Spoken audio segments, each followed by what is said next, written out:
Dear viewers of the Tom Photo channel, this is my Mir-1B, or as you would probably say in Russian, V. I've been testing this lens for a while now and have finally decided whether or not I like it. My opinion differs from the popular opinion you might find on the internet, so let's get into it.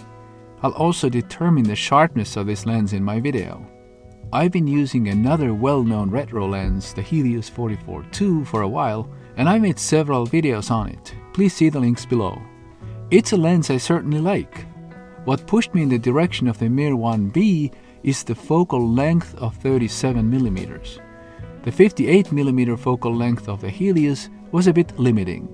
I thought that the 37mm and 58mm together would form a nice pair for my all retro lens productions.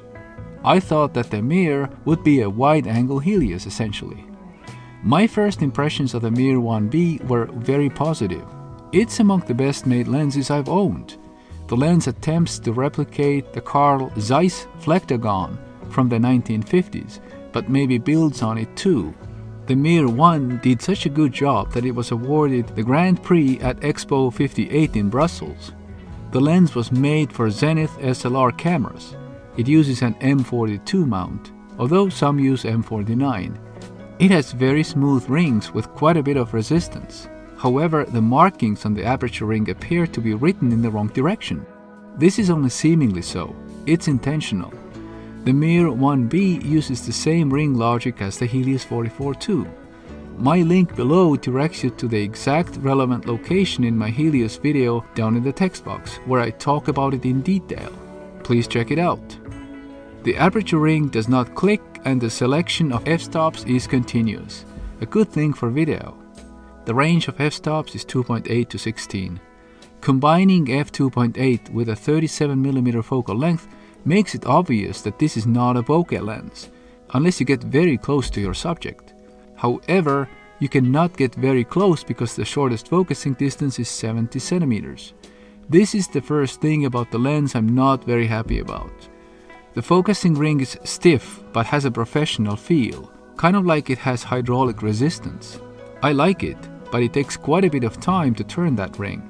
That poses a problem when you turn it in the direction of shorter focusing distances, because then you will start unscrewing the lens. Naturally, you'd like to use another finger to hold on to the lens, but this is very tricky because there's no place to put your finger. The space between the ring and the screw mount is so narrow that your finger will not fit. There aren't too many places on the ring barrel that do not turn when you yank them, so there's not much surface you could use to simply hold your lens. The Helios has the same problem, but less so. This is a bit annoying. I'm using my Mir-1B with a K&F concept adapter and a Fuji X-T30. Both have been reviewed by me before, see the links down below. In general, this works well. However, it seems to me that my focus peaking is less accurate and maybe even more sluggish with the Mir-1B than with my Helios. The camera finds the Mir-1B more tricky to resolve. Of course, it's also a wider angle, so this may be where the answer lies. Anyway, quite a few of my photos typically turn out in less than perfect focus. At times, I'd rather look at the meter scale on the lens than the screen on my camera. This is how I use my Smena 8M, again the link is below. However, here with my crop sensor the meter scale is quite far off. So in my case the meter scale is not very useful. Accurate focusing may not matter much when you photograph something that's very far away, but using the Mir-1B for portraits is certainly tricky. There is much variability among units when it comes to retro lenses. My Helios was in very good condition, but the Mir-1B was almost brand new. It was in the original packaging and had no user marks. I may well be the first person to use it, not that it matters though. The first photos I took with my Mir-1B were a shock. I thought that my lens was broken. The photos had incredible flare when the lens was wide open. Did my lens have a silver lining on the inside instead of black surface? Stopping down the lens helped, but only to a degree. What helped much more was photographing indoors or with light coming strictly from behind the lens. I felt why it matters to have a lens hood. This lens needs a hood or very controlled lighting, otherwise the result is not just retro but retro squared.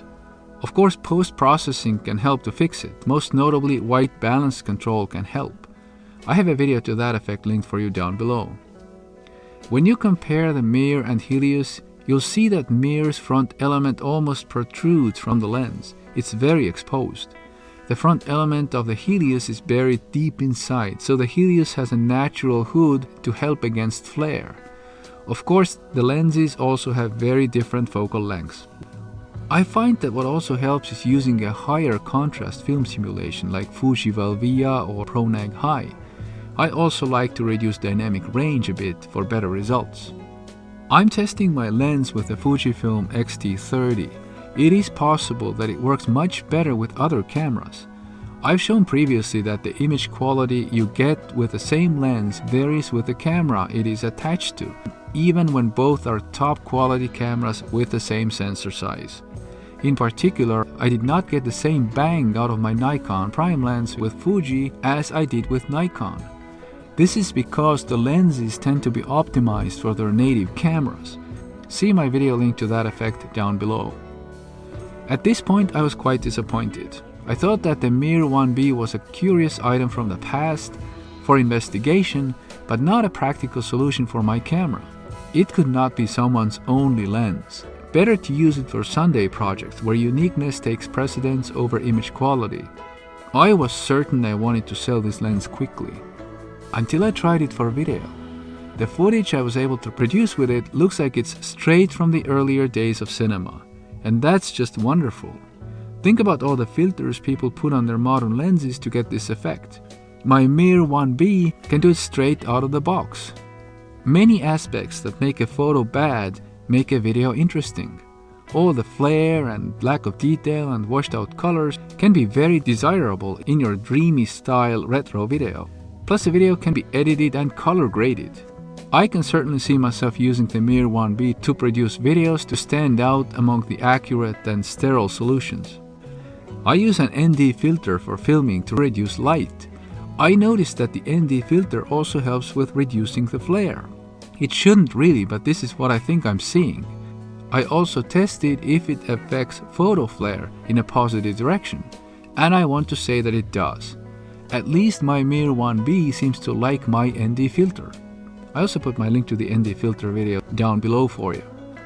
So maybe I'm not immediately selling my Mir-1B, or at least not before I determine its sharpness graphs and sweet spot. For this, I typically photograph a plywood board from a tripod under controlled lighting and use the electronic shutter and self-timer to eliminate camera shake. This is what I saw. The x-axis is f-stop, the y-axis is relative sharpness. This shows sharpness for the total frame, corners, and center. For corners and center, 640 by 480 rectangles were cut out of the photos before determining photo sharpness. Check out my links below to learn how I do these experiments.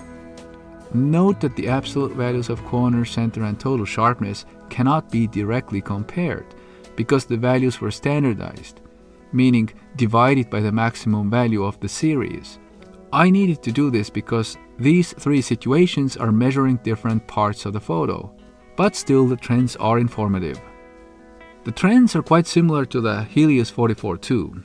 The more you close down the aperture, the sharper it gets. This is in contrast to many modern lenses. Between f2.8 and f4, the lens is at its weakest, especially in the corners. At wider apertures, f2.8 to f5.6, the center sharpness is noticeably higher than the corner sharpness, relatively speaking. f16 is the absolute sharpest aperture, but real-world lens tests often show diffraction effects starting at small apertures, f11 and beyond. f8 is also very sharp, making it a good balance between sharpness and light gathering ability. So the best balance between sharpness and avoiding diffraction is f8 to f11. It took me a while to figure out my opinion on this lens. I was going back and forth between thumbs up and thumbs down. So, do I recommend it? Yes, if you're into experimenting with retro lenses and you are into video. Know if this is your first retro lens or you want to use it daily for normal photography. I'm not selling it yet because I have several video ideas. After that, I'll think about it again. If I have to choose between the Mir-1B and Helios 44-2, then the Helios will win. Thanks a lot for watching. I'd like to invite you to join the channel and press the subscribe button. Please also consider leaving a like because it helps my channel grow. Best of luck to you with your retro photography. Goodbye.